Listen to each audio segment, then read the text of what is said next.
Agora são 9h16. O assunto é a reforma tributária e o fim da desoneração da cesta básica. O agronegócio brasileiro teme os impactos das propostas de reforma tributária. A Confederação da Agricultura e Pecuária do Brasil, a CNA, defende uma mudança que simplifique o atual sistema de impostos brasileiro, mas ressalta a necessidade de encarar esse desafio sem aumentar os tributos nem onerar os produtores e os preços dos alimentos. Bom, nós vamos entender o assunto conversando agora com o coordenador do Núcleo Econômico da CNA, Renato Conchon. Renato, seja bem-vindo ao AgroMais. Bom dia, Thalita. Bom dia a todos que nos acompanham. Prazer estar aqui falando com vocês nesta manhã. Prazer é todo nosso. Renato, antes de começarmos, eu gostaria que você explicasse ao nosso telespectador em quais pontos a proposta de reforma tributária se refere ao agro. Olha, na verdade, são 3 propostas que tramitam com mais peso político na Câmara dos Deputados nesse momento, no Congresso Nacional, na verdade. A PEC 45 de 2019, de autoria do Congresso da Câmara dos Deputados, tem também a PEC 110, de autoria federal, e o projeto de lei do governo, PL 3887. Vejam só, no que se refere ao projeto de lei do governo, é uma proposta de reforma tributária um pouco menor, mas ela altera questões de PIS e COFINS, basicamente.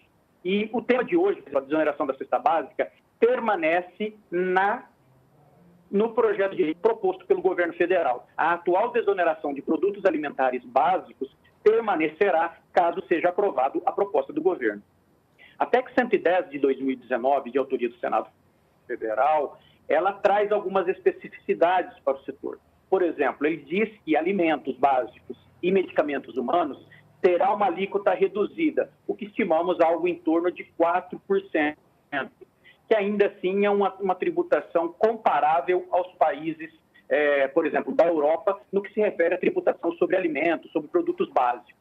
Por fim, tem a PEC 45 de 2019, de autoria da Câmara dos Deputados, que não permite nenhum tipo de concessão de benefício tributário. Isso quer dizer que a atual desoneração da cesta básica vai acabar e, com isso, os preços dos alimentos tendem a subir por conta da tributação.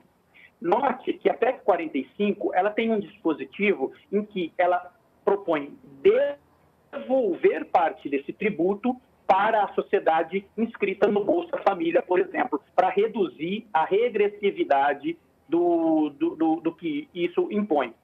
Isso porque, Thalita, a gente vê que, de acordo com os dados da POF e do IBGE, 72% da população brasileira recebem até R$5.000 por mês. Ou seja, famílias pobres ou de classe média, preponderantemente. E a tributação de alimentos acaba por criar regressividade. Ou seja, você está cobrando tributos sobre alimentos básicos, uma vez essa população tende a consumir mais alimentos do que, por exemplo, a parcela rica da população. Ela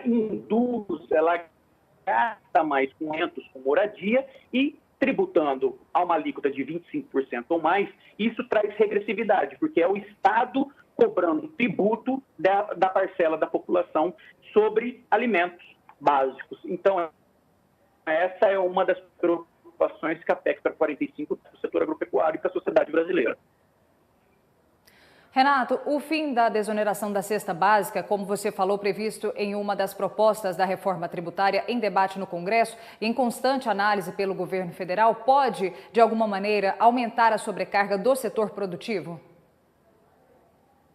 Sim, com certeza. Como eu falei, a principal preocupação é em relação à PEC 45 de 2019.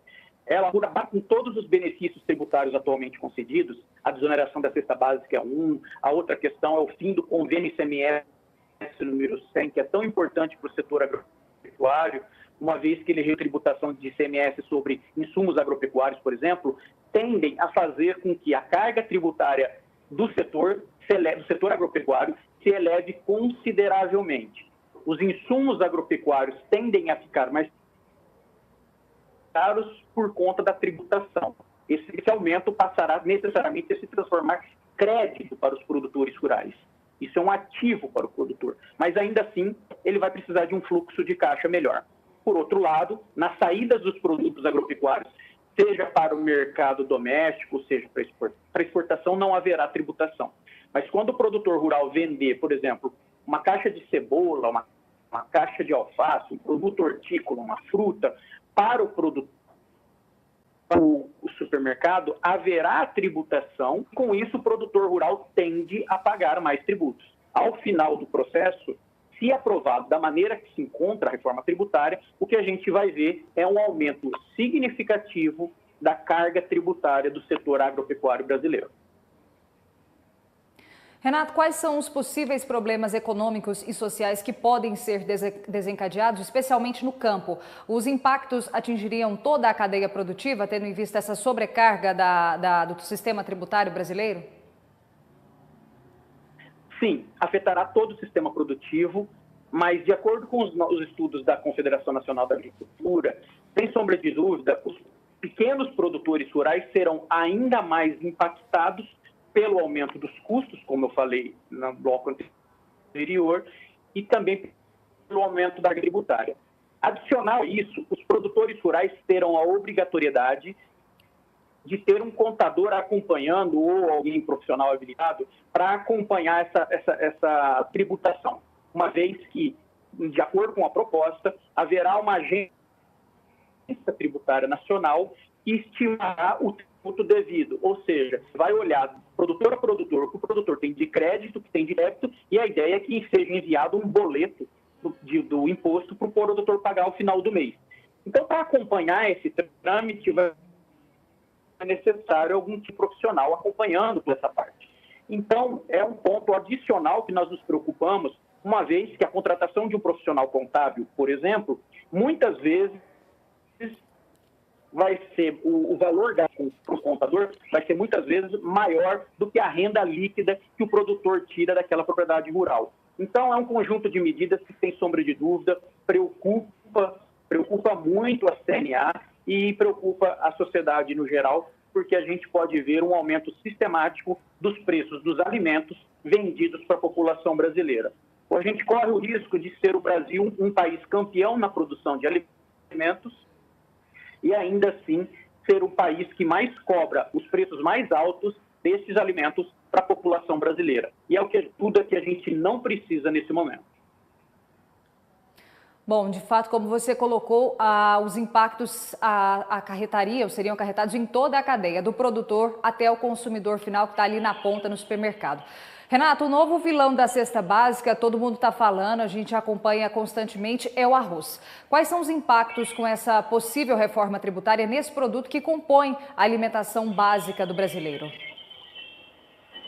Olha, de acordo com estimativas do IBPT, o Instituto Brasileiro de Planejamento Tributário, a cesta básica, por exemplo, para o município de São Paulo, tende a ficar 22% mais cara. Então, o estudo foi feito, Thalita, num conjunto de produtos integrantes da cesta básica, não somente no arroz. Mas, por óbvio, a gente pode notar que deverá haver um aumento, um incremento nos preços destinados à população mais carente. Então, o aumento dos preços dessa cesta básica vai acabar refletindo, inclusive, na inflação oficial do Brasil. Segundo estimativas da CNA, a inflação oficial pode ser entre 1 ponto percentual e 1,8 pontos percentuais, no sentido de que esse tende a fazer com que a inflação seja mais alta. E a gente sabe que inflação alta traz juros mais altos e encarece o custo de vida da população. Renato, qual é a análise que a CNA faz em relação a outras culturas do mercado doméstico? A gente pode falar do tomate, que também é outro alimento que está muito presente, é de fácil acesso. Em relação a essas outras culturas, qual é a previsão? A previsão, sim, é de um aumento de custo de produção significativo. Os produtores de tomate, por exemplo, havendo a possibilidade, tendem a passar esse aumento do custo de produção ao seu consumidor. Se o consumidor estiver apto a receber esse aumento de custo de produção, encarece o custo de vida da população brasileira, que é o consumidor do tomate. Se a população não estiver preparada ou não conseguir assimilar esse aumento de custo de produção, esse aumento do custo fica para o produtor rural e isso acaba achatando a rentabilidade do produtor lá no campo. Então, uma coisa que a gente olha com bastante preocupação nesse momento é que, ao final de 2020, 20% da população brasileira deverá estar desempregada ou desalentada por conta da pandemia do coronavírus. Isso significa dizer que 50 milhões de brasileiros não terão renda.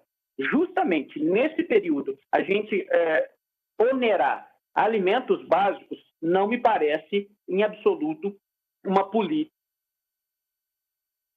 inteligente do ponto de vista social. Perfeito. Renato Conchon, coordenador do Núcleo Econômico da CNA, agradeço imensamente a sua gentileza de ter atendido ao nosso convite. Obrigada por essa entrevista. A gente se fala em outra oportunidade. Até mais. Com certeza, Thalita. Obrigado. Um abraço a todos. Um bom dia.